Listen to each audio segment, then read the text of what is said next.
Why has the incredible documentary, The Times of Harvey Milk, been overlooked for so long? Hi, I'm Chris with a K, and welcome back to the channel. This week in queer history, we're going back to December 18th, 1984, when the documentary The Times of Harvey Milk won the New York Critics Award for Best Documentary of the Year. This was a major milestone, not just for the film industry, but for the entire LGBTQ community.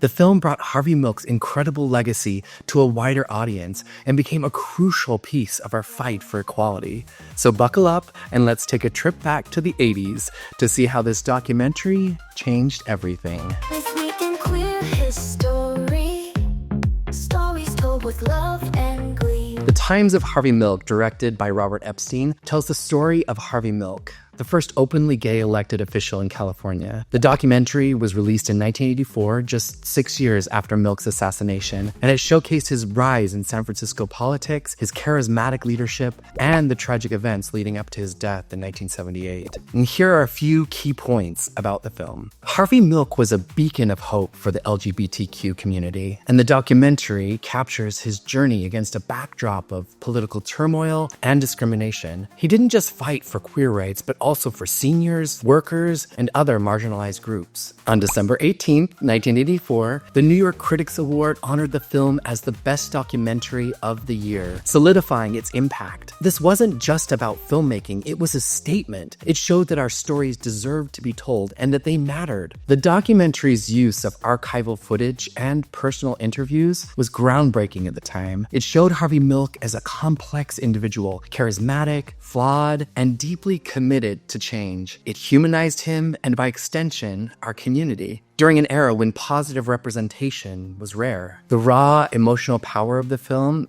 especially coming so soon after Milk's death, made it resonate with audiences around the world. This wasn't just a history lesson. It was a tribute to a man whose courage inspired millions. But there is more to this doc, and there is a reason it can still inspire us today.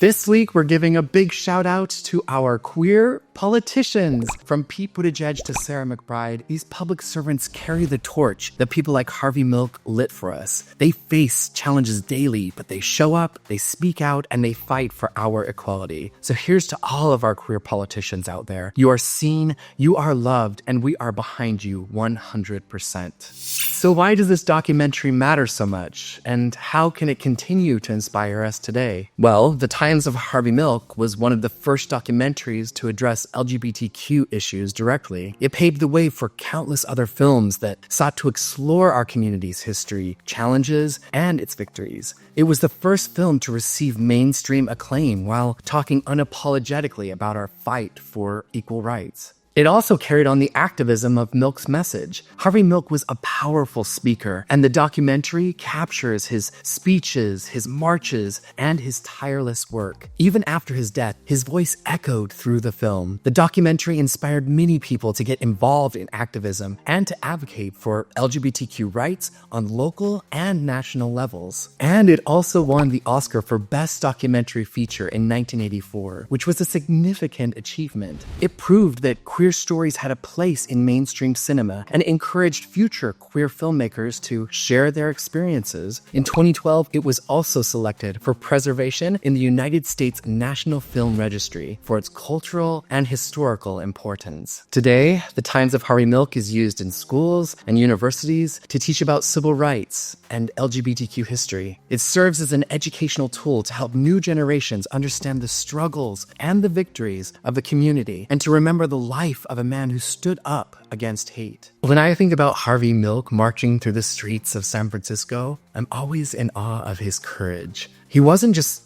out, he was loud, proud, and unapologetic. Growing up, I didn't see many Harvey Milks in my life. I didn't have queer role models who showed me that it was possible to be completely out and proud. My gay uncles did the best they could, but Utah and the Mormon majority definitely kept them in check. Seeing this documentary was life-changing. It showed me that it's not just enough to survive. You need to thrive. And you need to make space for others to do the same. Watching Harvey's story reminded me of the power of speaking up. He wasn't perfect, none of us are, but he showed up every day for the people who needed him. It makes me wonder, if the time came, would I have the courage to be as bold? I hope so. I want to live a life that creates ripples. Maybe not as large as Harvey did, but something. What about you?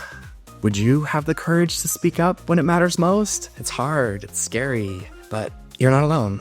I'm so thankful for this film and for Harvey Milk. How does his legacy inspire you today? I'd love to hear your thoughts in the comments. Until next time, stay strong, stay bold, and keep making history.